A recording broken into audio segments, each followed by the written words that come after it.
A Swiss train crash follows the Spanish train crash. When I read about the Swiss train crash yesterday, which killed one individual and left 35 people injured, it was a head-on collision in Switzerland.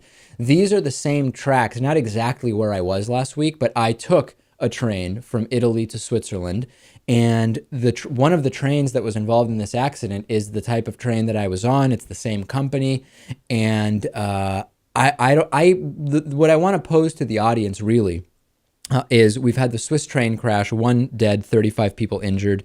This was a head-on collision. We had the Spanish crash, which led to 79 casualties. That one is one where the driver, Francisco Garzon, has been charged with manslaughter caused by recklessness, and he has admitted that he was driving recklessly.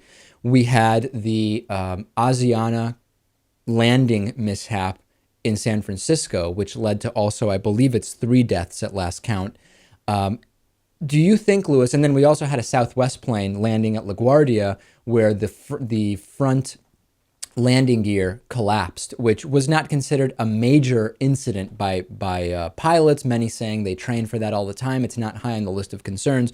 But in any case, I'm starting to get emails from people saying, are you worried about traveling on public transportation? Do you believe that even though these are all individual incidents that presumably have no link in terms of causality between them, just about the number of these public transportation incidents that are making news? What do you think, Lewis? Do you see this as any kind of trend, even though individually the incidents don't have similar causes? I wouldn't look at the plane crashes, the plane incidents recently, because those happen from time to time. But it used to be very, very, very rare that you would hear about train crashes. And the 2 you listed here are not the only ones that happened within the past few months. There have been others.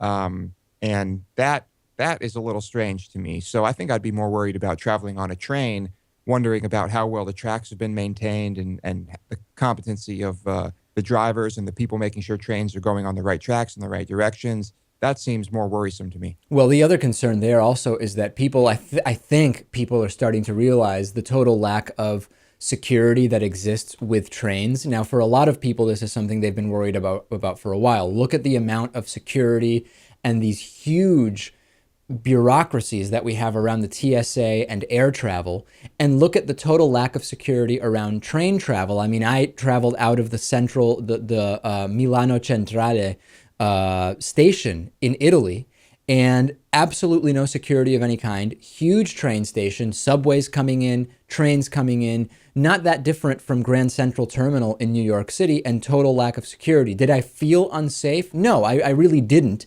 But I know that from some of the comments I'm reading online, people are saying, putting aside for a second, that both of these particular train incidents appeared to have been completely unrelated to any kind of foul play or conspiracy or terrorism of any kind.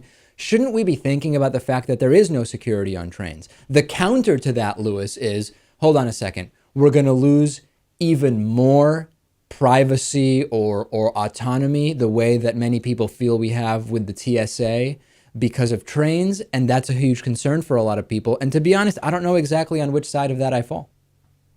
It's you have to weigh it. You have to ask yourself, how many lives is it worth? How many trains is it worth? How much damage is it worth? I don't know. I hope it doesn't come to that, but you're right. There is no security there at all.